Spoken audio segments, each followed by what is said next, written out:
it's Jennifer from Belladonna's Botanicals. And this video, I want to talk about something because this happens to me every now and then. I'm actually going through it right now. And what this is about when you feel like you are shooting blanks when it comes to working with the spirit, to put it in delicate terms. Like, there's times when I feel like I can't, like, I feel like I try to sit down, I try to meditate, or I try to channel, or I try to communicate, and I do rituals, and I do things. I feel like, am I just doing, or like I'm not feeling the spirit connection. I'm not hearing them the way. And it was this happens to all of us at one time or another, that when you regularly work with spirits for personal, professional, and for spirit, for part of your spirituality, there are times where it feels like out of nowhere we can't feel, sense, or communicate with the spirit world, and you're like, but why? What happened? Why am I being blocked? Sometimes, shit happens. You're blocking yourself. Like for me, my ADHD sometimes and my neurospicy brain gets like in the way. Like I'm gonna sit down and meditate, and I'm like, do. Oh, I forgot to get this at the store, and blah blah blah. And oh yeah, and that thing that happened 25 years ago, and oh, and then you're like, shit.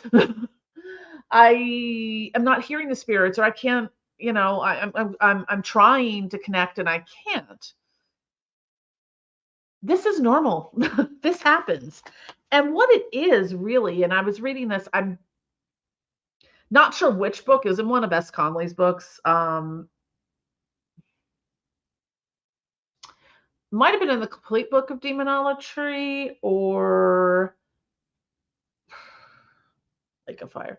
Girl, you got too many books. And I will have them all someday. Anyways, so it's normal. But when I was going through this, and I just happened to be finishing up reading whichever book it was in, I'm notorious for reading multiple books at the same time. So sometimes knowing what was in which book, not my strong suit. But I happened to be reading this, so I was like, oh, okay, this is the message I needed to hear. Thank you. um, it's like we can become okay. So I'm going to give you an example of how this translates. So obviously, you know what I do for my business stuff. I make products. I make smelly products.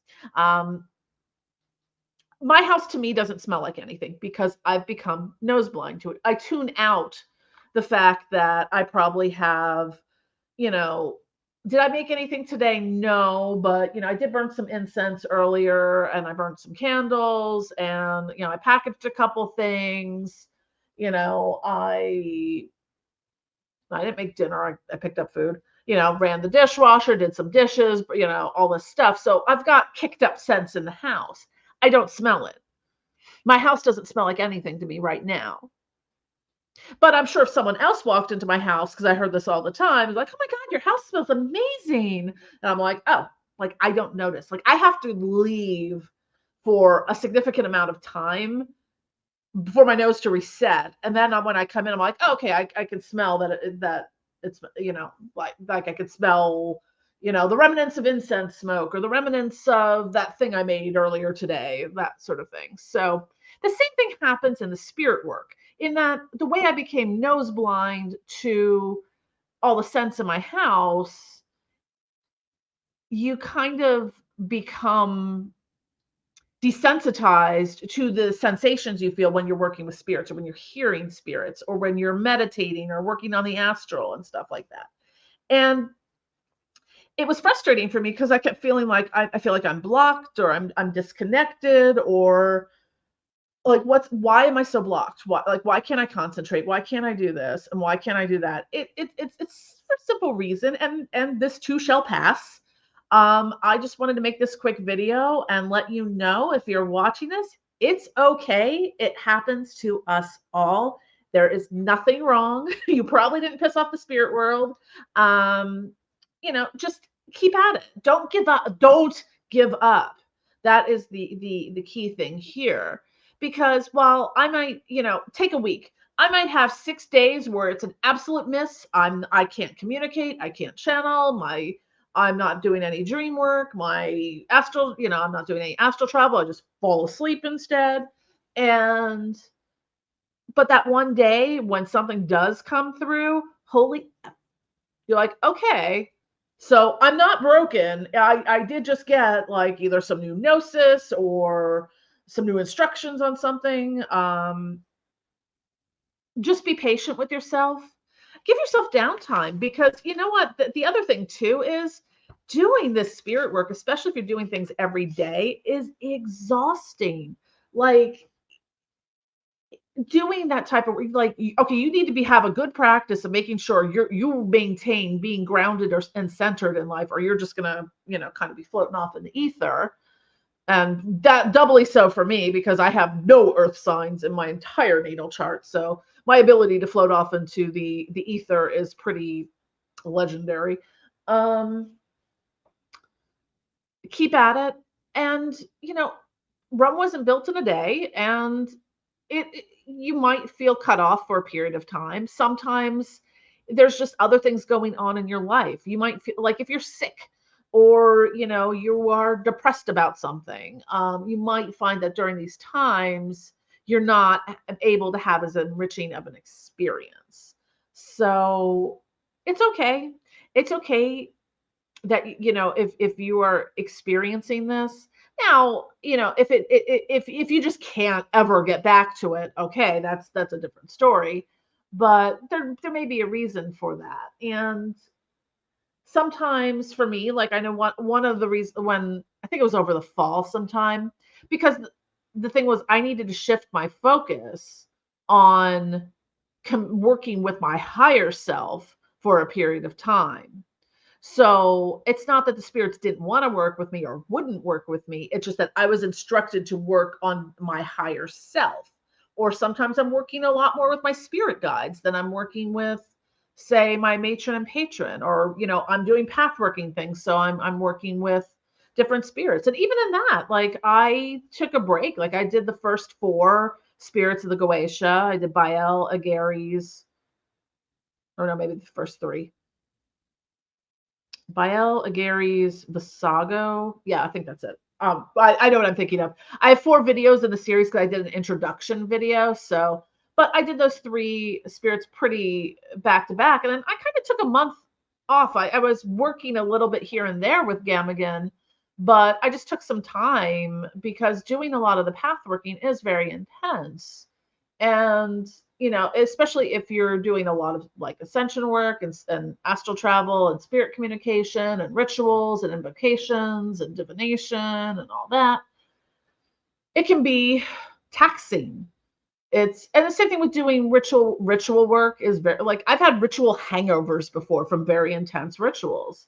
And that's part of the reason I don't do rituals for hire for other people, is just because it's exhausting for me. Like it's so hard for me to be able to even sometimes do my own damn rituals. So like, yeah, I'm sure I could make a lot of money doing rituals for hire, but I just can't. Maybe someday, if I can offload, as my business empire grows and suddenly, I have, several employees and stuff like that can like offload some of the other stuff to that I'm not having to do all the mundane stuff in addition to um, making the products and all that and getting orders out. So it's okay. They'll come back. Just keep at it. Like, try meditating for a couple minutes before bed and when you wake up in the morning. That's what I do every day before bed. And sometimes I have very rich, experiences and communications. And sometimes I'm just, my gummies knock me the F out and I am done. So, but that's developing a practice helps keep you when you start to like go off on the thing where you feel like you're disconnected or you're blocked or have like some kind of energetic blocks. I mean, there are things you can do. I would probably, if it was something that was sustained for a much longer period of time, um like if I like okay, after I was working with Visago, like I had to do a lot of I was working on my home protection and warding and all of that. So, I did a lot of I did the demonologer version of the lesser banishing ritual of the pentagram because that makes more sense for the type of work that I do. Um, I believe it's in the complete book of demonology. Or no, it was in it might be it's in the uh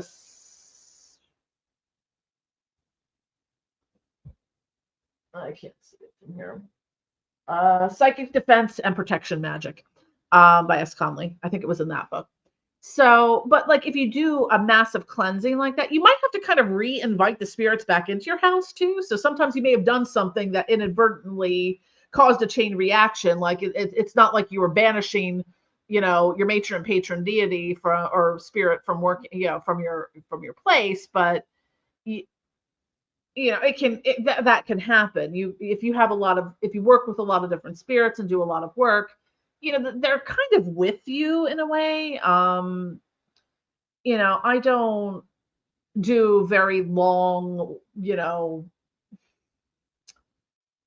long invocations that are pages and pages of, prose long. I mean, most of the time, maybe I'll do like the N or, just kind of a very basic invitation for the spirit when I'm doing like that, when I'm doing a ritual or spell or something like that. So, um, when I do work on the astral realm or meditation, you know, as I'm working with different spirits that I've connected with previously, it's a little easier to access. If I'm working with someone new, like when I was working with Gamagan this month. So, for that, I did a little bit of extra work there where, I kind of I don't need to bring Lucifer or Lilith's sigil to bed with me if I'm going to meditate. But, if I'm working with a new spirit, I'll bring the sigil with me and stuff like that. Or, burn a candle or something. Or use an anointing oil. So, um, anyways, I just want to make this quick video to just say, hey, we all go through this. It's normal. Sometimes that's all we need to hear is the validation sometimes we need of another person going, no, it's okay. This is perfectly normal. We all go through it. Anyways, thank you for watching. Don't forget to click like and subscribe, smash the notification bell, follow us on social media, sign up for our e-newsletter so you can keep track of what's going on, new releases, new product drops, sales, and new videos. And please, if you like our content, consider supporting us on our YouTube memberships. We have support tiers from like 99 cents a month up to like 10 bucks a month. So if you like seeing our content, please support us. Thank you. Bye.